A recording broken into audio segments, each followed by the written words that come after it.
नमस्कार आप सभी को। स्वागत करता हूँ एक बार फिर से आप सभी का दैनिक करंट अफेयर्स के इस विशेष सेशन में। और दैनिक करंट अफेयर्स के इस सेशन के अंतर्गत आज हम देखने वाले हैं सबसे पहले करंट अफेयर्स। सर्वप्रथम हम करंट अफेयर्स की विषय वस्तु को देखेंगे, उसके बाद जीएस खंड और जीके खंड को देखेंगे। जीएस खंड में मैं बात करूं तो बायो का आज हम टॉपिक यहाँ पे देखने वाले हैं। वहीं दूसरी तरफ यदि मैं बात करूं जीके खंड की, तो यहाँ पे विशेष रूप से पौनों के प्रकार के बारे में हम देखने वाले हैं, विंड्स के बारे में हम देखने वाले हैं। तो ये तीन टॉपिक हम देखेंगे, लेकिन हम अपनी चर्चा की जो शुरुआत है वो करंट अफेयर्स से करने जा रहे हैं। करंट अफेयर्स में सबसे पहले हम बात कर रहे हैं चैंपियंस ट्रॉफी की। किसकी बात कर रहे हैं? चैंपियंस ट्रॉफी की। चैंपियंस ट्रॉफी चैंपियंस ट्रॉफी की बात हो रही है 2025 में। चैंपियंस ट्रॉफी की बात करें तो सबसे पहले ये क्रिकेट से जुड़ी हुई एक प्रतियोगिता है। ठीक है, क्रिकेट से जुड़ी हुई एक प्रतियोगिता है। और जब हम क्रिकेट की बात करते हैं तो आप जानते हैं क्रिकेट की जो सर्वोच्च बॉडी है उसको बोलते हैं आईसीसी या इंटरनेशनल क्रिकेट काउंसिल। इसका हेडक्वार्टर आपको दुबई में देखने को मिलता है। वर्ष 1909 में 15 जून के दिन इसकी स्थापना हुई थी। और वर्तमान समय में इसके यदि हम चेयरपर्सन की बात करें तो वर्तमान समय में इसके चेयरपर्सन हैं ग्रेग वार्कले। कौन है? ग्रेग वार्कले जो हैं ये इसके चेयरपर्सन हैं। इतनी जानकारी आपको होनी चाहिए। ठीक है, अब हम बात कर लेते हैं चैंपियंस ट्रॉफी की। चैंपियंस ट्रॉफी 2025 में आयोजित की जानी है। और 2025 में जो इसका आयोजन होगा ये पाकिस्तान में होगा। प्रत्येक 4 वर्षों पर एक बार इसका आयोजन किया जाता है और 2029 में इसका आयोजन भारत में किया जाएगा। ठीक है, तो इतना आपने चैंपियंस ट्रॉफी के संदर्भ में समझा। हम बात कर रहे थे क्रिकेट की, तो आपको बता दें कि क्रिकेट का जो 14वां ओडीआई वर्ल्ड कप होने वाला है ये कब होगा? वर्ष 2027 में होगा। और ये वर्ष 2027 में अफ्रीका कॉन्टिनेंट में होगा। कई सारे देश इसमें शामिल हैं जहाँ पे ये इसका आयोजन होगा। सबसे पहले दक्षिण अफ्रीका में आयोजन होगा, जिम्बाब्वे में इसका आयोजन किया जाएगा, जिम्बाब्वे में इसका आयोजन किया जाएगा, साथ ही साथ नामीबिया में इसका आयोजन किया जाएगा। तो इन 3 देशों में क्रिकेट वर्ल्ड कप जो आप कह सकते हो वर्ल्ड कप, एक होता है T20 वाला होता है और एक होता है 50-50। तो ये 50 ओवरों का जो है ओडीआई की हम बात कर रहे हैं कि जो 2027 में आयोजन होगा, ये अफ्रीका कॉन्टिनेंट के 3 देशों में इसका आयोजन किया जाएगा। यदि आपसे पूछ लिया जाए कि जो 9वां T20 विश्व कप होने वाला है, T20 वर्ल्ड कप होने वाला है, इसका आयोजन कहाँ किया जाएगा? तो ये तो 2024 में होने वाला है। और 2024 में इसका आयोजन वेस्ट इंडीज़ में इसका आयोजन होगा। और वेस्ट इंडीज़ के साथ साथ यूएसए में इसका आयोजन किया जाएगा। तो ये आपको याद रखने की ज़रूरत है कि 9वां T20 वर्ल्ड कप जब हम बात करें तो इसका आयोजन वेस्ट इंडीज़ और यूएसए में किया जाएगा। वहीं ओडीआई वर्ल्ड कप की बात करें तो ये अफ्रीका कॉन्टिनेंट के 3 देशों में इसका आयोजन किया जाएगा। ठीक है, यहाँ पे हम खेल की बात कर रहे थे, तो एक खेल हमारा है हॉकी। हॉकी जो है ये हमारा आप जानते हैं राष्ट्रीय खेल है। और यहाँ पे जब हम बात करें तो राष्ट्रीय महिला हॉकी टीम की एक खिलाड़ी है जिनका नाम है रानी रामपाल। क्या नाम है? रानी रामपाल। भारतीय महिला टीम की ये कप्तान भी रह चुकी हैं हॉकी टीम की। और रानी रामपाल के नाम पर एक स्टेडियम का नाम रखा गया है। और ये स्टेडियम है MCF रायबरेली, मतलब उत्तर प्रदेश के रायबरेली ज़िले में यह स्टेडियम था। और अब इसका नाम बदलकर MCF रायबरेली का नाम बदलकर रानी रामपाल के नाम पर कर दिया गया है। और इसका नाम रखा गया है रानी गर्ल्स हॉकी टर्फ। इसका नाम रख दिया गया है रानी गर्ल्स हॉकी टर्फ। ये आपको याद रखने की ज़रूरत है। इसके साथ साथ यह भी याद रखना है कि पहली बार है पूरे भारत में कि किसी महिला के नाम पर किसी हॉकी स्टेडियम का नाम रखा गया है। ठीक है, अब हॉकी की बात कर रहे हैं तो एक नाम और याद रखिएगा, ये नाम है सलीमा टेटे। क्या नाम है? सलीमा टेटे।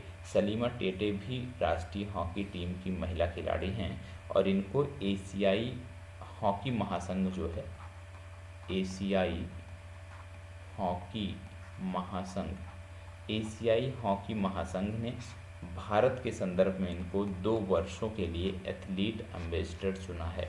तो इनका भी नाम महत्वपूर्ण है, सलीमा टेटे। यदि आपसे ऐसे सामान्य रूप से पूछ लिया जाए कि सलीमा टेटे का संदर्भ किस खेल से है, तो आप बताएंगे कि इनका संदर्भ जो है वो हॉकी से है। ठीक है, आगे बढ़ते हैं।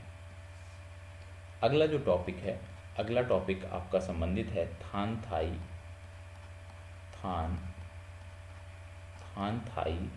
Periyar Thanthai Periyar wildlife sanctuary से। कहाँ से संबंधित है? Thanthai Periyar wildlife sanctuary से। ये चर्चा में क्यों है? क्योंकि ये नया वन्यजीव अभ्यारण्य है और इस राज्य का ये 18वां वन्यजीव अभ्यारण्य है। ये राज्य कौन सा है? तमिलनाडु। तो यदि आपसे पूछ लिया जाए कि Thanthai Periyar wildlife sanctuary का संदर्भ किस राज्य से है, तो आप बताएंगे कि इसका संदर्भ है तमिलनाडु से। अब बहुत सारे लोग यदि याद कर रहे होंगे, याद करने का प्रयास कर रहे होंगे, तो आपने पढ़ा होगा पेरियार टाइगर रिजर्व और आपने पढ़ा होगा पेरियार नेशनल पार्क। जब हम पेरियार की बात करते हैं तो पेरियार टाइगर रिजर्व और पेरियार नेशनल पार्क की बात करते हैं तो इसका संबंध है केरल से। कहाँ से इसका संबंध है? इसका संबंध है केरल से।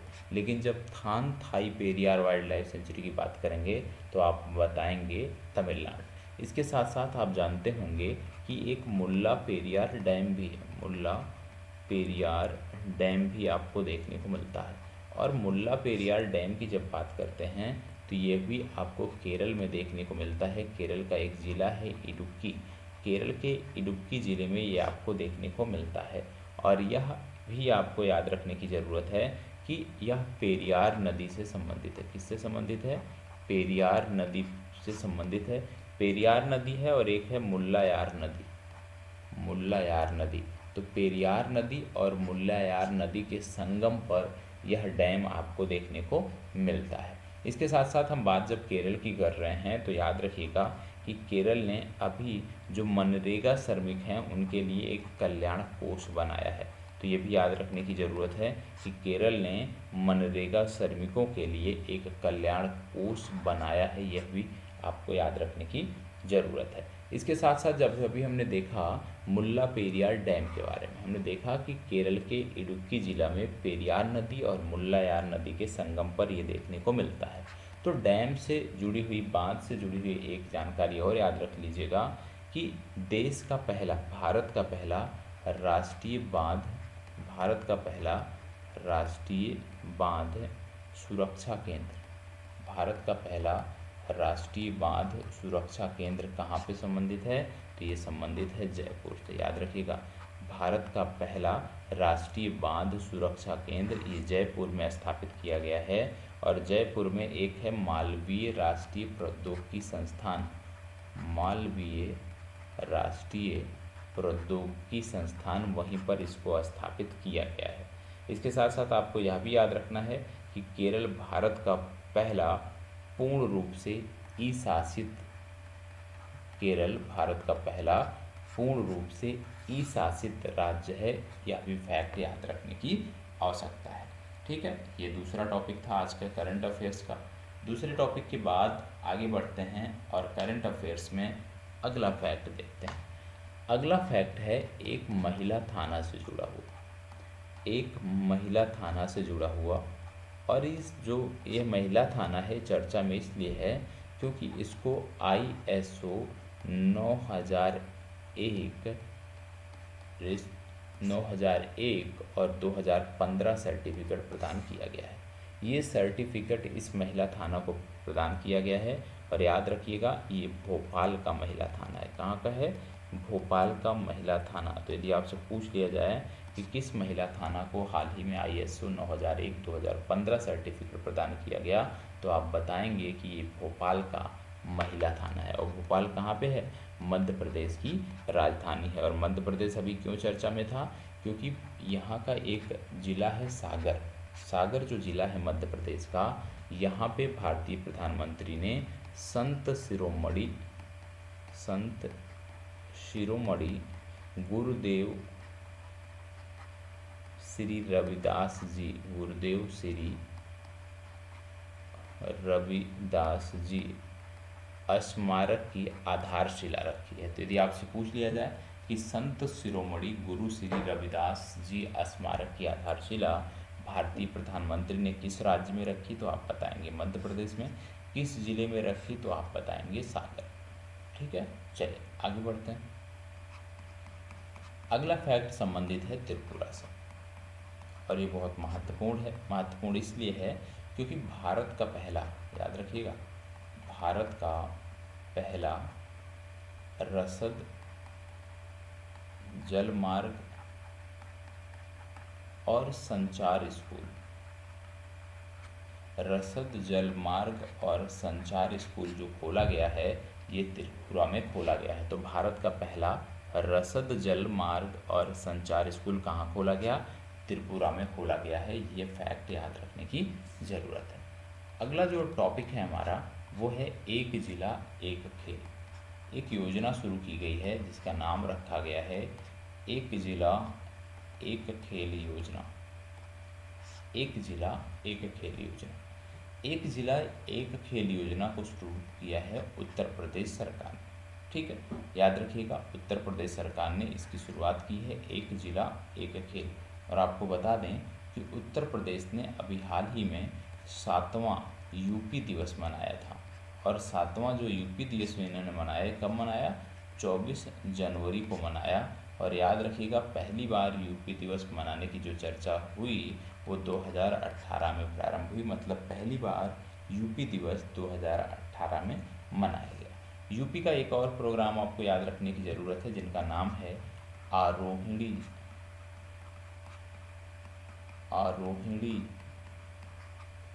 आरोहिणी पहल प्रशिक्षण कार्यक्रम। ठीक है, आरोहिणी पहल प्रशिक्षण कार्यक्रम। और आरोहिणी पहल प्रशिक्षण कार्यक्रम की बात करें तो ये भी संबंधित है यूपी से। और कस्तूरबा गांधी जो बालिका विद्यालय है वहाँ पे इसकी शुरुआत की गई है। तो यह भी संबंधित कहाँ से है, यूपी से संबंधित है। ठीक है, अब इसके बाद अगला जो टॉपिक है वो संबंधित है मिलिट्री अभ्यास। एक मिलिट्री अभ्यास इन दिनों चर्चा में था जिसका नाम था एक्स बिन बैग्स। क्या नाम था, एक्स बिन बैग्स। और एक्स बिन बैग्स जो सैन्य अभ्यास था ये किसके साथ भारत ने किया है, वही प्रश्न है कि भारत ने किस देश के साथ इस सैन्य अभ्यास को आयोजित किया था। तो याद रखिएगा, एक्स बिन बैग्स का संबंध है भारत वियतनाम से। ठीक है, भारत वियतनाम से संबंधित है। और इसका चौथा संस्करण हाल ही में आयोजित किया गया था। और ये जो चौथा संस्करण आयोजित किया गया, ये कहाँ आयोजित किया गया था, ये हनोई में आयोजित किया गया था। वियतनाम की राजधानी हनोई में आयोजित किया गया था।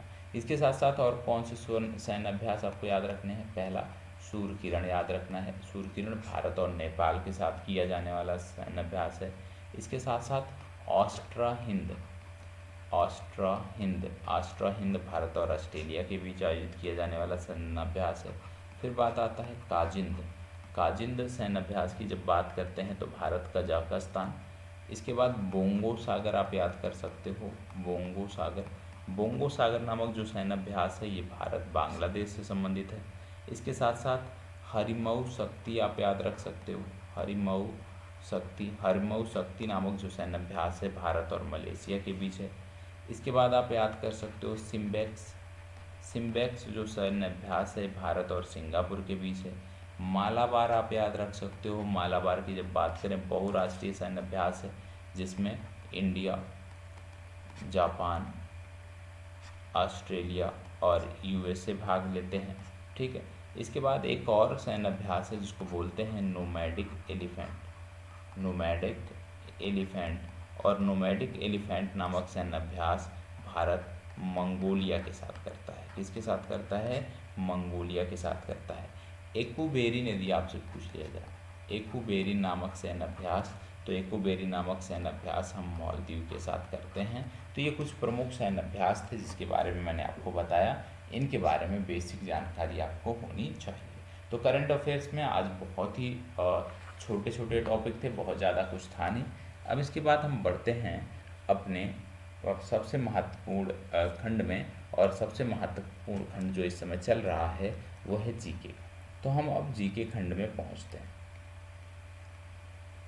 अब जो हमारी चर्चा है वो जीके खंड पर आधारित चर्चा आपको देखने को मिल रही है। जीके खंड में जैसे हमने बताया कि आज हम बिंड पढ़ने वाले हैं, हवाओं के बारे में देखने वाले हैं, हवाओं के बारे में जानकारी करने वाले हैं। तो आइए देखते हैं बिंड खंड को कैसे पढ़ना है, क्या चीज़ें इसमें महत्वपूर्ण हैं और किस प्रकार से इसमें नोट्स भी बनाना है, उस संदर्भ में हम बात करेंगे। बिंड के बारे में हम अध्ययन करने जा रहे हैं। सबसे पहले जब बिंड की बात आती है तो आप जानते हैं कि गतिशील वायु को बिंड किसको हम कहते हैं? बिंड किसको कहते हैं? गतिशील वायु को जो है हम पवन के नाम से जानते हैं, और पवन किसी दिए गए क्षेत्र की मौसम प्रणाली का निर्धारण करने में महत्वपूर्ण भूमिका निभाते हैं। जैसे इस समय अपने यहाँ गर्मियों का मौसम है, और यदि हवा चलती है तो तापमान हमें थोड़ा सा कम महसूस होता है। यदि हवा ना चले तो निश्चित तौर पे ये तापमान हमें ज़्यादा महसूस होता है। इसके साथ साथ पृथ्वी के घूर्णन के कारण हवा जो है वो, जब हम उत्तरी गोलार्ध में बात करते हैं, नॉर्थ पोल की साइड देखते हैं, न उत्तरी गोलार्ध में देखते हैं, तो ये दाईं ओर विक्षेपित हो जाती है, और यदि हम साउथ में रहते हैं तो देखते हैं कि ये हवा जो है ये बाईं तरफ विक्षेपित होती है। तो इस घटना को वो कहते क्या हैं? इस घटना को बोलते हैं कोरियोलिस बल, या कोरियोलिस बल के कारण ये विक्षेपण देखने को मिलता है, ये सामान्य तौर पे बोला जाता है। हवाओं की जब बात करते हैं तो हवाओं के 3 प्रकार प्रमुखता से देखे जाते हैं। पहला है प्राथमिक हवाएं। प्राथमिक हवाओं की जब हम बात करते हैं तो इन्हें प्रचलित हवाओं और ग्रहों की हवाओं के रूप में जाना जाता है, जैसे ध्रुवीय, पूर्वी पश्चिमी पवने या व्यापारिक पवने इसमें शामिल हैं। दूसरा जो प्रकार देखने को मिलता है उसको बोलते हैं माध्यमिक हवाएं। ठीक है, माध्यमिक हवाएं। और माध्यमिक हवाएं, इन्हें अवधि हवाएं या मौसमी हवाओं के रूप में जाना जाता है, जैसे मानसून। ठीक है। तीसरा एक प्रकार देखने को मिलता है जिसको बोलते हैं अस्थानीय पवन। क्या बोलते हैं? अस्थानीय पवन। यह विशेष रूप से स्थानीय तापमान और स्थानीय दाब के अंतर के कारण उत्पन्न होती हैं। अब यहाँ पे आप देख रहे होंगे, ये एक चित्र देखने को मिल रहा होगा, इससे आपको हवाओं की दिशा समझने में मदद मिलेगी। ये आपको देखने को मिल रही है विषुवत रेखा। ये आपको 0 डिग्री देखने को मिल रहा है। ये क्या हो गया? आपका हो गया इक्वेटर, और इक्वेटर से लेकर 5 डिग्री नॉर्थ और 5 डिग्री साउथ, इस रीजन को हम बोलते हैं इंटर ट्रॉपिकल कन्वर्जेंस जोन। इसको क्या बोलते हैं? ITCZ, या इंटर ट्रॉपिकल कन्वर्जेंस जोन, या इसी को बोलते हैं ITCZ। ठीक है, इंटर ट्रॉपिकल कन्वर्जेंस जोन या अंतः उष्णकटिबंधीय क्षेत्र। इसके बाद जब आप ऊपर देखते हैं तो 0 से 30 के बीच में जब बात करते हैं, ये जो सर्किल देखने को मिलती है, यहाँ पे जो हवाएं चलती हैं, इन हवाओं को बोलते हैं नॉर्थ ईस्ट ट्रेड विंड। क्या बोलते हैं इसको? North east trade wind. इन हवाओं को क्या बोला जाता है? 0 से 30 उत्तर की तरफ नॉर्थ ईस्ट ट्रेड विंड। वहीं यदि हम साउथ में चले जाएं 30 डिग्री के अक्षांश पे, तो यहाँ पे जो हवाएं चलती हैं इसको बोलते हैं साउथ ईस्ट ट्रेड विंड। क्या बोलते हैं? South east trade wind. ठीक है, ये आपने देख लिया। इसके बाद आपको ये जो 30 डिग्री अक्षांश है और 60 डिग्री, इसके बीच में जो हवाएं चलती हैं दक्षिण में, इसको बोलते हैं वेस्टर्लीज। ठीक है, और वहीं साउथ में जब देख लिया हमने, और वहीं जब हम ईस्ट में बढ़ते हैं तो यहाँ पर भी इसको हम बोलते हैं वेस्टर्लीज। तो ये नाम भी आपको याद आने चाहिए, ये नाम भी कई बार पूछे जाते हैं। ठीक है, इसके बाद फिर क्या है कि पोल से भी हवाएं बढ़ती हैं, पोल से भी हवाएं आपको देखने को मिलती हैं जो विषुवत रेखा की तरफ चलती हैं। तो यहाँ पे इसको क्या बोला जाता है? इसको बोला जाता है पोलर ईस्टर्लीज। क्या बोलते हैं इसको? साउथ नॉर्थ में पोलर ईस्टर्लीज। ठीक है, पोलर ईस्टर्लीज। ठीक है। और वहीं साउथ में जो हवाएं पोल से विषुवत रेखा की तरफ बढ़ती हैं उसको भी हम नाम देते हैं पोलर ईस्टर्लीज। तो ये आपको पता होना चाहिए, ठीक है। और 0 से 30 डिग्री में ये जो हवाएं बहती हैं इसको हम साउथ ईस्ट ट्रेड विंड भी कहते हैं, साउथ ईस्ट ट्रेड विंड, और इसको हम बोलते हैं नॉर्थ ईस्ट ट्रेड विंड। तो साउथ ईस्ट ट्रेड विंड और नॉर्थ ईस्ट ट्रेड विंड भी आपको पता होना चाहिए। यहाँ पे आप देख रहे होंगे कुछ सर्किल के नाम दिए गए हैं, जैसे हार्डले सेल। हार्डले सेल क्या है? हार्डले सेल की जब बात करते हैं तो 0 और 30 डिग्री के बीच ही बनता है हार्डले सेल, ठीक है। इसके बाद जब हम आगे बढ़ते हैं 30 से 60 के बीच में देखें तो 30 से 60 के बीच में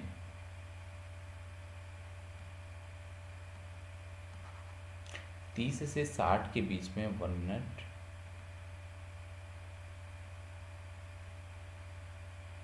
30 से 60 के बीच में जो यहाँ पे आपको देखने को मिलता है इसको हम बोलते हैं फेरल सेल। क्या बोलते हैं? फेरल सेल, ठीक है। 30 से 60 के बीच में ये जो चक्र बनता है इसको हम बोलते हैं फेरल सेल, ठीक है। इसी तरह से जब हम साउथ में जाते हैं तो यहाँ भी 30 से 60 के बीच में ये जो चक्र बन रहा है इसको बोलते हैं हम फेरल सेल। और 60 से 90 के बीच में जो चक्र बनता है इसको बोलते हैं पोलर सेल। ये साउथ और ईस्ट दोनों में यही नाम हम देते हैं। अब एक चीज़ समझना है इनकी दिशा को लेकर के, ठीक है। इनकी दिशा को समझने के लिए कुछ बेसिक चीज़ें हमें समझनी पड़ेंगी। जैसे मान लीजिए ये पृथ्वी है, रफली ये 0 डिग्री अक्षांश है या विषुवत रेखा, ठीक है।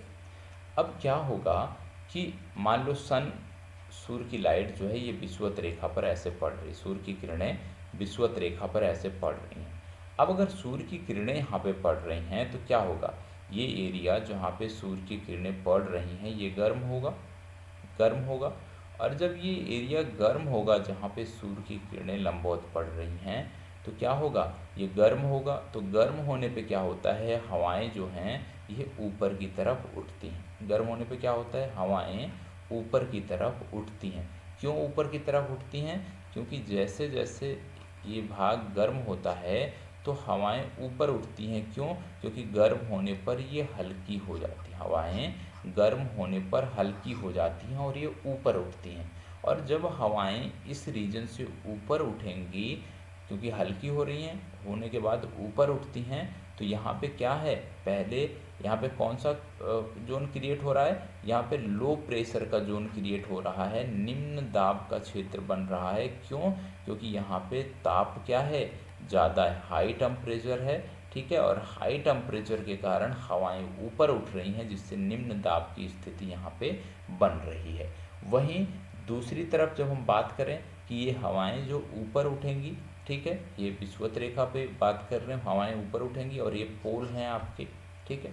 और आप जानते हैं पोल क्या हैं, ये ठंडे हैं। तो ये जो हवाएं ऊपर उठती हैं ये किसी न किसी दिशा में मूव करेंगी। तो ये हवाएं क्या करती हैं, ये इस तरह से अपने से ठंडे क्षेत्र की तरफ बढ़ जाती हैं। तो 0 डिग्री यदि ज़्यादा गर्म है तो 30 डिग्री क्या होगा, उससे ठंडा होगा।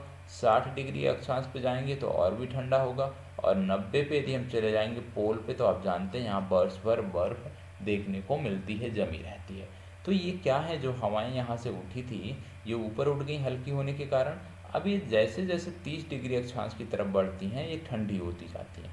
और जैसे ही ये हवाएं ठंडी होती हैं तो हवाएं ठंडी होने के कारण क्या होता है, हवाएं जब ठंडी होंगी तो वो बैठेंगी, वो स्थल भाग पे। हवाएं गर्म होती हैं तो स्थल से ऊपर उठती हैं, लेकिन जब हवाएं ठंडी होती हैं तो ये स्थल भाग पे बैठती हैं। तो जब ये स्थल भाग पे ये नीचे उतरेंगी तो यहाँ पे क्या होगा, यहाँ पे हाई प्रेशर क्रिएट होगा, दाब यहाँ पे बढ़ेगा। दाब क्यों बढ़ रहा है, क्योंकि यहाँ पे लो प्रेशर है, लो टेम्परेचर है और लो टेम्परेचर के कारण हवाएं नीचे बैठ रही हैं। इसी तरह से यहाँ भी आपको देखने को मिलता है कि यहाँ पे भी 30 डिग्री पे हवाएं नीचे यहाँ पे आपकी बैठेंगी। तो ये हाई आपका लो टेम्परेचर हो गया, ये हाई टेम्परेचर हो गया, ठीक है। इसके बाद अगली जो रेखा है वो मान लो 66 डिग्री की है, ठीक है। अब क्या है, यहाँ पे लो प्रेशर है, यहाँ पे हाई प्रेशर है। अब यहाँ पे क्या होगा, यहाँ पे लो प्रेशर होगा। क्यों लो प्रेशर होगा आइए बताता हूँ। यहाँ पे पोल है, पोल से हवाएं क्या हैं, ये क्योंकि पोल तो बहुत ठंडा होता है आप सब जानते हैं, तो ये पोल की जो हवाएं हैं ये मूव करती हैं किस दिशा में, विषुवत रेखा की तरफ मूव करती हैं। और यहाँ से जो हवाएं हैं 30 डिग्री से जो हवाएं हैं, क्योंकि यहाँ पे हवाएं बैठ रही हैं, ठीक है, तो यहाँ से क्या है कि 60 डिग्री, देखो एक चीज़ याद रखना, इस तरह से आपको देखने को मिलता है, सॉरी इस तरह से कुछ बना लें। तो सबसे पहले याद रखना है विषुवत रेखा, यहाँ पे लो प्रेशर होता है, फिर विषुवत रेखा के बाद 30 डिग्री, 30 डिग्री पे हाई प्रेशर होता है, 30 डिग्री के बाद 60 डिग्री, 60 डिग्री पे लो प्रेशर पुनः होता है, और ध्रुवों पर आप जानते हैं हाई प्रेशर होता है, ठीक है।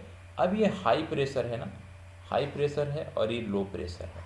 हमेशा जो हवाएं बहती हैं, हवाओं का जो मूवमेंट होता है, हवाओं का जो मूवमेंट होता है ये हमेशा कैसे होता है, high pressure to low pressure होता है या low pressure to high pressure होता है, बताइएगा क्या होता है। हवाओं का मूवमेंट कैसे होता है, हमेशा हवाओं का जो मूवमेंट है वो हाई प्रेशर से लो प्रेशर की तरफ होता है, ठीक है, हाई प्रेशर से लो प्रेशर की तरफ हमेशा हवाओं का मूवमेंट होता है। अब क्योंकि यहाँ पे हाई प्रेशर है ध्रुवों पे, तो हाई प्रेशर से ये लो प्रेशर 60 डिग्री के लिए ये मूवमेंट करेंगी, तो ठंडी हवाएं क्या हैं, ये 60 डिग्री तक आ रही हैं। और वहीं दूसरी तरफ क्योंकि आप देख रहे हैं यहाँ पे क्या है, हाई प्रेशर है, 30 पे क्या है, हाई प्रेशर है, तो यहाँ से हवाएं क्या करेंगी, लो प्रेशर की तरफ मूव करेंगी। तो लो प्रेशर जोन कहाँ पे है, 60 डिग्री पर है, तो यहाँ से भी हवाएं जो हैं वो 60 डिग्री की तरफ मूव करती हैं।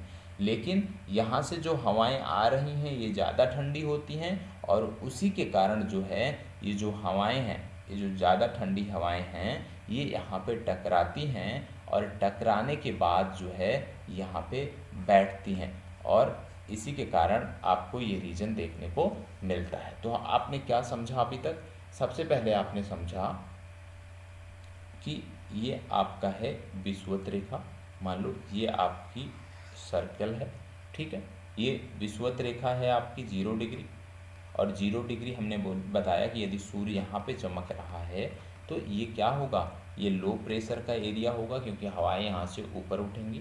लो प्रेशर के बाद अगला जो जोन आता है वो है हाई प्रेशर का, जो है 30 डिग्री। हाई प्रेशर के बाद आप जानते हैं पोल पे क्या होता है, हमेशा हाई प्रेशर होता है, पोल पे हमेशा क्या होता है, हमेशा हाई प्रेशर होता है। और आपने देखा कि हमेशा हमेशा एक चीज़ और आपने याद रखा है, यहाँ पे ये 30 हो गया, और 30 हाई प्रेशर जोन हो गया, फिर ये 60 हो गया, 60 लो प्रेशर जोन हो गया, ठीक है, 60 लो प्रेशर जोन हो गया।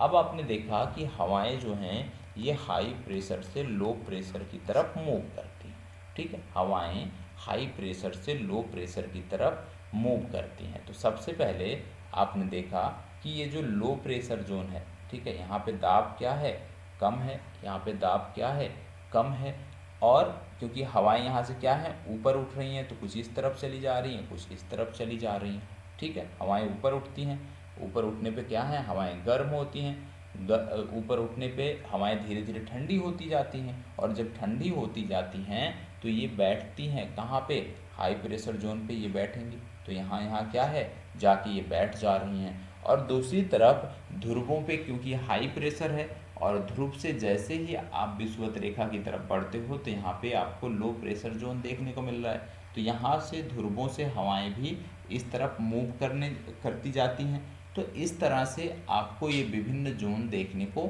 मिलते हैं। इसको आप भूगोल में खूब अच्छी तरीके से समझोगे, लेकिन यहाँ पे बेसिक जानकारी आपको होनी चाहिए कि विषुवत रेखा पर लो प्रेशर होता है और ध्रुवों पर हाई प्रेशर जोन देखने को मिलता है। और जो मैंने चक्र बताए, जैसे मैंने पोलर सेल बताया, पोलर सेल के बाद मैंने बताया आपको फेरल सेल मैंने आपको बताया, फेरल सेल के बाद मैंने आपको बताया हार्डले सेल। तो ये भी आपको पता होना चाहिए कि ये किन के बीच बनते हैं। जैसे हार्डले सेल की बात करें तो ये कहाँ पे बनता है, ये 0 से 30 के बीच बनता है, फेरल सेल की बात करें तो 30 से 60 के बीच बनता है। पोलर सेल कहाँ बनता है? 60 से 90 के बीच बनता है। तो ये बेसिक जानकारी आपको होनी चाहिए। तो क्या देखने को मिलता है कि हवाएं क्या हैं? हवाएं हाई प्रेशर से लो प्रेशर की तरफ मूव कर रही हैं। हवाएं इस तरह से हाई प्रेशर से लो प्रेशर की तरफ मूव कर रही हैं, और यहाँ भी हवाएं हाई प्रेशर से लो प्रेशर की तरफ मूव कर रही हैं। ठीक है, क्योंकि हवाएं हमेशा हाई प्रेशर से लो प्रेशर की तरफ मूव करती हैं, तो ये आपको पता होना चाहिए। और जब यहाँ पे आती हैं तो यहाँ पे क्या होता है? ये गर्म होती हैं, गर्म होके फिर ये ऊपर उठती हैं। कितने किलोमीटर तक? लगभग 14 किलोमीटर तक ऊपर उठती हैं, और उसके बाद ये पुनः ठंडी होकर इन्हीं अक्षांशों पर 30 डिग्री के अक्षांशों पर बैठने लगती हैं। तो ये आपको पता होना चाहिए। अब आपने देखा एक चीज़ यहाँ पे कि मैंने दिशा जो बनाई है, थोड़ी सी कुछ एंगल करके यहाँ पे दिशा बनाई है, जिसके पीछे कारण क्या है, उस कारण की यदि मैं बात करूँ तो याद रखना है कि आप जानते हैं कि पृथ्वी अपने अक्ष पे लगातार घूम रही है। पृथ्वी अपने अक्ष पे लगातार घूम रही, और 24 घंटे में एक चक्कर पूरा होता है, आप यह भी जानते हैं। मतलब यदि कोई व्यक्ति विषुवत रेखा पर होगा तो वह भी 24 घंटे ले रहा है, ठीक है, चक्कर लगाने में। और यदि कोई मान लो 60 डिग्री के अक्षांश पे है तो वह भी 24 घंटे में ही उसका एक चक्कर पूरा हो रहा है। तो इससे क्या पता चल रहा है कि जो विषुवत रेखा पर किसी बिंदु पर है, सेंटर पर है, इसकी गति ज़्यादा है, क्योंकि आप जानते हैं विषुवत रेखा सबसे बड़ी अक्षांश रेखा होती है। तो मतलब यहाँ पे यदि इसको पूरा चक्कर लगाना है तो इसको स्पीड ज़्यादा रखनी पड़ेगी। 60 डिग्री आप जानते हैं अक्षांश छोटा अक्षांश होता है, इसकी लंबाई विषुवत रेखा से तो अपेक्षाकृत कम होती है। तो यहाँ पे जो व्यक्ति है उसको अपेक्षाकृत धीरे चलना पड़ता है। इसकी स्पीड क्या होती है? स्लो होती है। जैसे जैसे हम पोल की तरफ बढ़ते हैं स्पीड स्लो होती जाती है। अब इससे एक चीज़ यहाँ पे समझ में आया कि मान लो यहाँ पे कोई व्यक्ति है, ठीक है, ये कोई व्यक्ति है जो धीरे धीरे चल रहा है, ये कोई व्यक्ति है जो तेज चल रहा है। अभी इस व्यक्ति को यदि यहाँ पे कुछ फेंकना होगा, ये व्यक्ति तेज़ी से मूव कर रहा है, तो यहाँ से यदि हम इस व्यक्ति के लिए कुछ फेंकेंगे तो ऐसे ही तो जाएगा। उदाहरण के तौर पे यदि ट्रेन ऐसे आगे बढ़ रही है और ट्रेन में यहाँ पे आप पानी गिराते हैं, ट्रेन इस दिशा में मूव कर रही है, तो पानी किधर जाता है? पीछे की तरफ जाता है। मतलब यदि ट्रेन पूर्व दिशा में जा रही है तो पानी किधर जाता है? पश्चिम दिशा में जाता है। तो इसी प्रकार से ये वाला जो दिशा देखने को मिल रहा है, तो ये यही है कि विषुवत रेखा को जैसे ही हम पार करते हैं, ठीक है, अभी स्टार्टिंग में मैंने आपको बताया था कोरियोलिस बल, जब मैंने आपको बताया था कि उत्तरी गोलार्ध में क्या होता है, उत्तरी गोलार्ध में पृथ्वी के घूर्णन के कारण जो हवाएं होती हैं वो दाईं ओर विक्षेपित हो जाती हैं, और दक्षिणी गोलार्ध में ये बाएं तरफ विक्षेपित हो जाती हैं।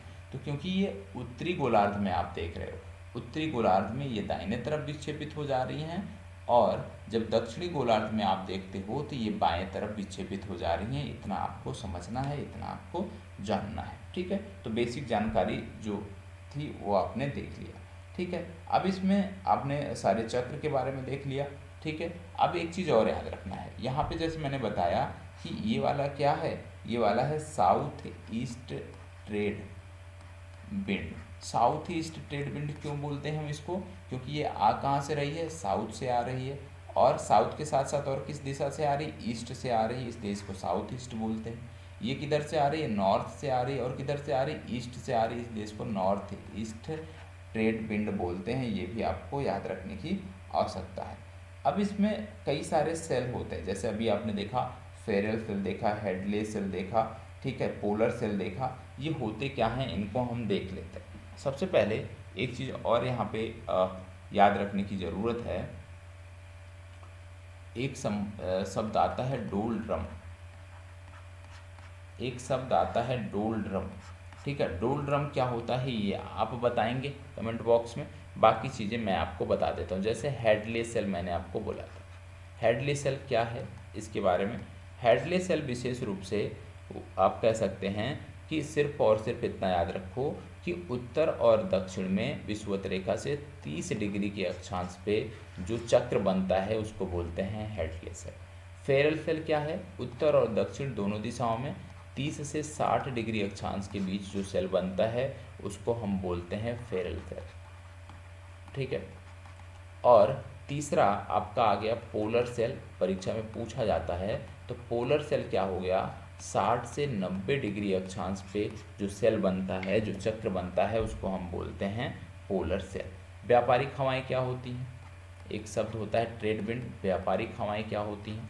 व्यापारिक हवाएं क्या होती हैं? तो व्यापारिक हवाएं वो हैं जो उपोष्ण कटिबंधीय उच्च दबाव क्षेत्रों से जो उपोष्ण कटिबंधीय जो उपोष्ण कटिबंधीय उच्च दबाव के क्षेत्रों से चलती हैं और ये पूरी पृथ्वी की सतह पर 30% दक्षिण और 30% उत्तर में ही सीमित होती हैं। व्यापारिक पवनें जो हैं वो विषुवत रेखा से 30 डिग्री उत्तरी अक्षांश और 30 डिग्री दक्षिणी अक्षांश तक ही सीमित होते हैं।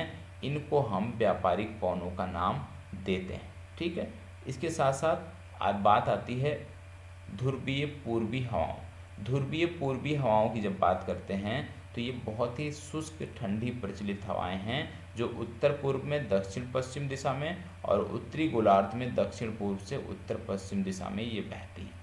ठीक है। इसके साथ साथ द्वितीयक हवाएं आपको पता होना चाहिए। द्वितीयक हवाएं क्या होती हैं? ये हवाएं जो हैं ये मौसम के साथ साथ अपनी दिशा बदलते हैं, जिनको हम द्वितीयक हवाएं कहते हैं। तो ये बेसिक जानकारी थी जो आपने देखा हवाओं के संदर्भ में। अब इसी में कुछ चीज़ें और आपको समझने की ज़रूरत है।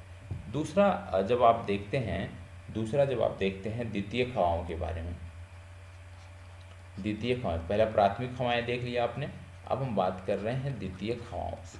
द्वितीयक हवाओं की जब बात करते हैं तो ये हवाएं मौसम में बदलाव के साथ अपनी दिशा बदलती हैं। ग्रहों की हवा प्रणाली के बड़े पैमाने पर परिवर्तन के लिए मानसून सबसे अच्छा उदाहरण है और यह भी याद रखना है कि आवधिक हवाओं के अन्य उदाहरणों में भूमि और समुद्री हवाएं शामिल हैं। जैसे आप जानते हैं कि जब भारत में मानसून आता है, द्वितीयक हवाओं के सबसे बेस्ट उदाहरण के तौर पे आप देखिए कि जब भारत में मानसून आता है तो जब भारत में मानसून आता है तो हवाएं, आपने अभी देखा था ना, दो प्रकार की व्यापारिक पवनों के बारे में आपने देखा था, कौन कौन से? नॉर्थ ईस्ट और साउथ ईस्ट। साउथ ईस्ट व्यापारिक पवनें और नॉर्थ ईस्ट व्यापारिक पवनें। तो ये जो पवनें आप देख रहे हैं ये हैं साउथ ईस्ट व्यापारिक पवनें। और ये जो व्यापारिक पवनें हैं, जब भारत में मानसून आता है तब पवनों की दिशा ये होती है। जब लौटती हुई मानसून होती है तब इनकी दिशा की बात करें तो इनकी दिशा कुछ ऐसे होती है। ठीक है। तो ये द्वितीयक हवाएं हैं जो समय के साथ, मौसम के साथ अपनी दिशा को बदल लेते हैं। तो इसका सबसे अच्छा उदाहरण है मानसून की पवनें। तो मानसून के इस चित्र से आप समझ सकते हैं, ये जो रेड कलर से दिखाया जा रहा है ये आती हुई मानसून है और जो मैंने यहाँ पे ब्लैक में दिखाया है ये लौटती हुई मानसून है। तो ये इसके सबसे अच्छे उदाहरण है। उसके साथ साथ एक इसका उदाहरण आपको देखने को मिलता है, कहाँ पे? स्थल खंड पे देखने को मिलता है। जैसे ये मान लो गर्मियों का समय है, गर्मियों का समय है तो ये स्थल खंड है। स्थल खंड क्या है? गर्म हो जाता है दिन में, सूर्य यहाँ पे चमक रहा है तो दिन में ये गर्म हो जाता है। और जब गर्म होता है तो हवाएं क्या होती हैं? ऊपर उठती हैं।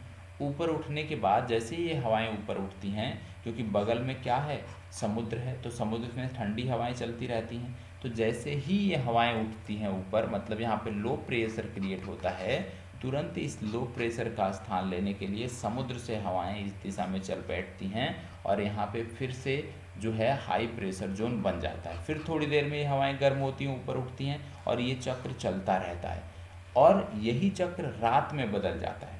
रात में जब हम बात करते हैं, अब ये स्थल खंड है, यहाँ पे ठंडी हवाएं हैं, समुद्र अपेक्षाकृत इससे गर्म होता है। रात में समुद्र अपेक्षाकृत स्थल से गर्म होता है। तो यहाँ पे वही जो क्रम यहाँ पे दिन में चल रहा था वही क्रम यहाँ पे चल रहा है, लेकिन क्यों? क्योंकि अब यहाँ पे समुद्र गर्म है तो समुद्र से हवाएं ऊपर उठती हैं और यह स्थल की तरफ बढ़ती हैं, जो कि द्वितीयक हवाओं का बेहतर उदाहरण आप इनको कह सकते हो। द्वितीयक हवाओं का बेहतर उदाहरण आप इनको मान सकते हो। ठीक है। तो ये आपने देख लिया। अब इसके बाद हम आगे बढ़ते हैं और देखते हैं तृतीयक हवाओं के बारे में। ठीक है। तृतीयक हवाएं कौन सी होती हैं उसके बारे में हम यहाँ पे अध्ययन करने वाले हैं। ठीक है। द्वितीयक हवाएं आपने देख लिया। अब तृतीयक हवाओं की बात करते हैं। तृतीयक हवाओं की जब हम बात करते हैं तो हमने आपको बताया कि तापमान और दबाव के स्थानीय अंतर को ये पैदा करती हैं और ये क्षोभमंडल के सबसे निचले हिस्से तक ही सीमित होती हैं, जैसे लू। लू आप जानते हैं उत्तर भारत और पाकिस्तान के लिए ये बहुत ही हानिकारक हवा है। मई जून यही इसका महीना है, मई जून में ये पौने आपको देखने को मिलती हैं भारत में। ठीक है, दूसरा आपको देखने को मिलता है फोहन।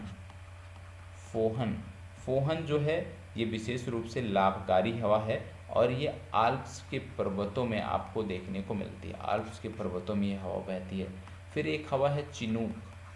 चिनूक चिनूक हवा आप जानते हैं दुनिया के अन्य हिस्सों में फोहन हवाओं के नाम से ही इसे जाना जाता है। एक प्रकार की ये गर्म शुष्क हवा है जो पहाड़ की नीचे की ढलान पे होती है और जब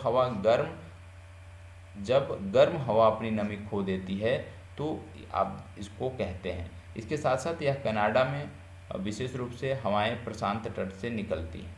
ठीक है, अब पवनों के बहुत सारे अन्य नाम हैं, जैसे चिनूक हमने बोला। चिनूक आप जानते हैं एक प्रकार की गर्म और शुष्क हवा है। कैसी है? गर्म एवं शुष्क हवा है और ये राकी पर्वत पे आपको देखने को मिलती है। ठीक है, चिनूक के बाद फोहन। फोहन हमने आपको बताया कि यह भी गर्म और शुष्क हवा है, आल्प्स के पर्वतों पे देखने को मिलती है। खमसिन खमसिन खमसिन के बारे में याद रखिएगा कि यह भी गर्म और शुष्क हवा है, मिस्र से ये संबंधित है। खमसिन के बाद हरमट्टन। हरमट्टन के बारे में याद रखना है कि यह भी गर्म और शुष्क हवा है, विशेष रूप से पश्चिमी अफ्रीका में आपको देखने को मिलती है। पश्चिमी अफ्रीका से संबंधित ये हवा है। इसी के साथ साथ बोरा, एक हवा और है बोरा। बोरा की जब बात करते हैं तो ये विशेष रूप से ठंडी एवं शुष्क हवा है, याद रखिएगा ठंडी एवं शुष्क हवा है और ये हंगरी और उत्तरी इटली तक इसका विस्तार देखने को मिलता है। इसके बाद अगला है म्रिस्टल।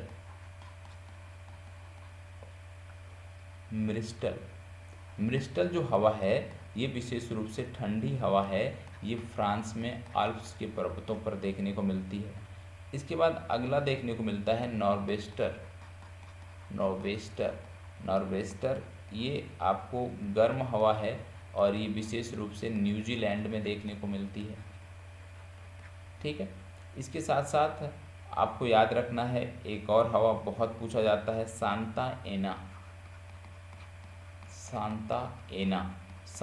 एना जो हवा है ये भी गर्म और शुष्क हवा है, ये कैलिफोर्निया से संबंधित है। कहाँ से संबंधित है? कैलिफोर्निया से संबंधित है। ठीक है, इसके बाद कालीमा, याद रखिएगा कालीमा उतना महत्वपूर्ण नहीं है, रहने दीजिए। एक और याद रख लीजिए बिल्जर्ड। ये हवा जो है कहाँ पे बहती है? तो ये हवा ठंडी है और ये टुंड्रा प्रदेशों में बहती है। तो विभिन्न क्षेत्रों में बहने वाली जो ठंडी हवाएं थी उनके बारे में आपने देखा। अब इसमें से ठंडी कौन है? ठंडी हवाएं जैसे आप याद रखिएगा एक और पैम्परो, ग्रेगेल, ये सब ठंडी हवाएं हैं। बोरा, म्रिस्टल, ये सब क्या हैं? ये ठंडी हवाएं हैं। गर्म हवाओं में बात करें तो फोम, ठीक है, चिनूक, ठीक है, जोंडा, लू, ये सब क्या हैं? ये सब गर्म हवाएं हैं। ठीक है, तो इस तरह से आपको याद रखने की ज़रूरत है। तो हवाओं का जो चैप्टर था वो आपका समाप्त हुआ। 3 प्रकार की हवाएं देखा, प्राथमिक, द्वितीयक और तृतीयक हवाएं आपने देखा। प्राथमिक हवाओं में आपने देखा खूब अच्छे तरीके से जो जानकारी, बेसिक जानकारी आपको दी गई। द्वितीयक हवाओं के बारे में आपने देखा और अब सबसे महत्वपूर्ण जानकारी जो थी वो तृतीयक हवाओं के संदर्भ में दिया गया था। अब आगे बढ़ते हैं और अब हम देखते हैं जीएस खंड को। जीएस खंड में आज जो हम चर्चा करने वाले हैं वो हम करने वाले हैं पाचन तंत्र के बारे में। किसके बारे में चर्चा करने वाले हैं? पाचन तंत्र के बारे में। जीएस खंड में आज की जो चर्चा है वो संबंधित है पाचन तंत्र से। और पाचन तंत्र की जब हम बात करते हैं तो पाचन तंत्र में सबसे पहले आता क्या है? पाचन तंत्र। ठीक है, पाचन तंत्र में आता क्या है? पाचन तंत्र में आपका आता है आहार नाल,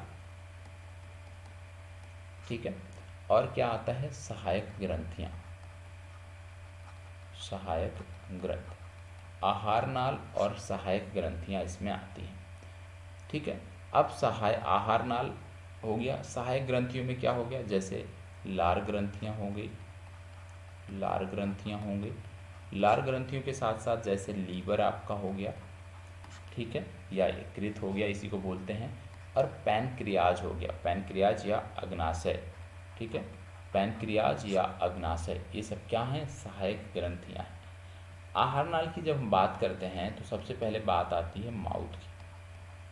किसकी बात आती है, माउथ की।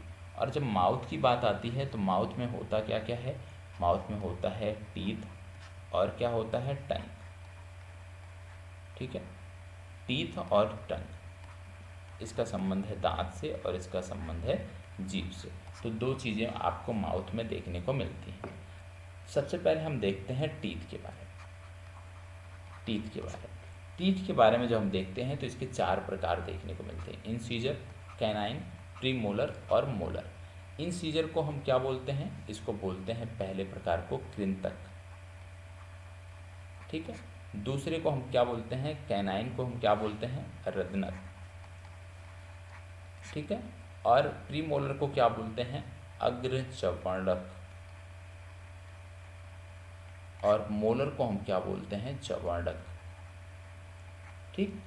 अब इसमें आपको समझना है सबसे पहली बात कि दांतों का काम है क्या। ये जो दांत हैं इनका काम है क्या, इनका कार्य है भोजन को तोड़ना, भोजन को चबाना, भोजन को पीसना, भोजन को फाड़ना, ठीक है। दांतों का फार्मूला आपको याद रखने की ज़रूरत है। दांतों का फार्मूला है 2123/2123 जैसे यदि आपसे पूछ लिया जाए इंसीजर कितने होते हैं, माउथ में इंसीजर कितने होते हैं, तो इंसीजर की जब हम बात करते हैं तो इंसीजर आपको देखने को मिलते हैं, दो जोड़े यहाँ पे देखने को मिलते हैं, चार, और चार लोअर में देखने को, तो बॉटम टीथ के अंतर्गत चार, और यहाँ पे भी आपके चार, तो कितने हो गए, टॉप टीथ में भी चार, तो इंसीजर की संख्या कितनी हो गई, 8 हो गई। इंसीजर के बाद कैनाइन होते हैं, कैनाइन कितने होते हैं, कैनाइन की संख्या यदि हम बात करें तो एक यहाँ पे होता है, एक यहाँ पे होता है, ठीक है। इसी तरह से एक यहाँ पे होता है और एक यहाँ पे, तो कैनाइन की संख्या कितनी हो गई, कैनाइन की संख्या हो गई 4, ठीक है। इसके बाद बात आती है प्रीमोलर की। प्रीमोलर की जब हम बात करते हैं तो दो यहाँ पे, दो यहाँ पे 4, और दो यहाँ पे, दो यहाँ पे 4, 4 और 4 8, तो प्रीमोलर कितने हो गए, 8। अब बात आती है मोलर की, तो मोलर की संख्या यहाँ पे है 3, 3 इधर हैं तो 3 इधर भी होंगे 6, और बॉटम में भी इसी प्रकार से 6 होंगे, 3 और ये 3 6, तो 6 और 6 कितने हो गए, 12। तो ये आपको पता होना चाहिए। टोटल कितने हो गए, टोटल हो गए 32, तो टोटल 32 टीथ आपको याद रखने की ज़रूरत है, ये क्रम आपको याद रखना है, ठीक है। ये तो बात हो गई दांतों की। दांतों के बाद जब हम आगे बढ़ते हैं फिर बात आती है, एक तो दांतों की बात होगी, दांतों की बात के बाद जो आगे की चर्चा है उसमें बात आती है जीभ की। दूसरी चर्चा किसकी आती है, जीभ की आती है, जीभ की चर्चा आती है। मान लो ये मानव की जीभ है, तो इस तरह के कुछ रिसर्च थे पहले के कि जीभ का जो अग्रभाग होता है ये मीठा का अनुभव कराता है, ये जो पॉइंट है ये खट्टा का अनुभव कराता है, ये जो पॉइंट है ये नमकीन का हमें स्वाद बताता है, और ये जो पिछला भाग है ये कड़वाहट का अनुभव कराता है, ठीक है। लेकिन जो नया रिसर्च है वो कहता है कि अब जीभ का जो प्रत्येक भाग है वो सब कुछ अनुभव कराता है, ऐसा कोई विशेष पॉइंट नहीं है, लेकिन इसको भी याद रखने की ज़रूरत है। जीभ का कार्य क्या होता है, जीभ का कार्य पहला होता है स्वाद का पता लगाना। जीभ का कार्य क्या है, स्वाद का पता लगाना। इसके अलावा जीभ का कार्य क्या है, भोजन को उलटना पलटना, भोजन को उलटना पलटना किसका काम है, जीभ का है। भोजन को गीला रखने का कार्य किसका है, जीभ का है। लार ग्रंथियों से जो लार निकलता है उसी के माध्यम से भोजन आपका गीला होता है, और लार ग्रंथियों से क्या निकलते हैं, एंजाइम निकलते हैं, यह भी आपको पता होना चाहिए। एंजाइम के उदाहरण कौन से हैं, एंजाइम के उदाहरण कौन से हैं, तो आपको याद रखना है कि यहाँ पे निकलता है लाइपेज एंजाइम। ठीक है, लाइपेज एंजाइम। लाइपेज एंजाइम क्या करता है, ये वसा का पाचन करता है। किसका पाचन, वसा का पाचन। तो यदि आपसे पूछ लिया जाए लाइपेज एंजाइम तो आप बताएंगे वसा का पाचन। ठीक है, यदि आपसे पूछ लिया जाए ट्रिप्सिन, ट्रिप्सिन, पेप्सिन और रेनिन, ट्रिप्सिन, पेप्सिन और रेनिन की बात करें तो आप बताएंगे कि प्रोटीन का पाचन यहाँ से होता है। इसके साथ साथ कार्बोहाइड्रेट्स, कार्बोहाइड्रेट्स, कार्बोहाइड्रेट्स का पाचन कौन करता है, तो याद रखिएगा अमाइलेज। ठीक है, तो ये एंजाइम याद रखना है, अमाइलेज, कार्बोहाइड्रेट्स का पाचन, ट्रिप्सिन, पेप्सिन और रेनिन प्रोटीन का पाचन, लाइपेज एंजाइम वसा का पाचन करता है। ठीक है, इसके बाद कुछ फैक्ट और याद रखना है आपको। क्या फैक्ट और याद रखना है, याद रखना है लार से 2 एंजाइम स्रावित होते हैं। लार से 2 एंजाइम स्रावित होते हैं। कौन कौन से, पहला है टाइलिन, पहला कौन सा है, टाइलिन। और टाइलिन की बात करें तो मंड स्टार्च जो है या कार्बोहाइड्रेट को ये माल्टोज या शर्करा में बदलता है। कार्बोहाइड्रेट्स को ये माल्टोज या शर्करा में बदलता है, ये आपको याद रखने की ज़रूरत है। ठीक है, लार से जो एंजाइम स्रावित होते हैं उनमें पहला है टाइलिन और ये मंड कार्बोहाइड्रेट्स को माल्टोज या शर्करा में बदल देता है। दूसरा लार से स्रावित होने वाला जो एंजाइम है उसको बोलते हैं लाइसोजाइम, लाइसोजाइम। और इसकी जब बात करें तो भोजन के दौरान वातावरण से जो बैक्टीरिया होते हैं वह भी आप जानते हैं कि हमारे मुख में प्रवेश करते हैं। तो ऐसे बैक्टीरिया शरीर को ना नुकसान पहुंचाएं, इनको नष्ट करने का जो काम करता है वो करता है लाइसोजाइम नामक एंजाइम। ठीक है, और यदि हम बात करें कि जो पचे हुए भोज्य पदार्थ होते हैं, पचे हुए जो भोज्य पदार्थ होते हैं उनको क्या कहते हैं, तो उनको बोलते हैं बोलस। तो पचे हुए भोज्य पदार्थों को क्या बोलते हैं, बोलस कहते हैं, ये आपको पता होना चाहिए। तो जीभ और दांतों का काम हो गया।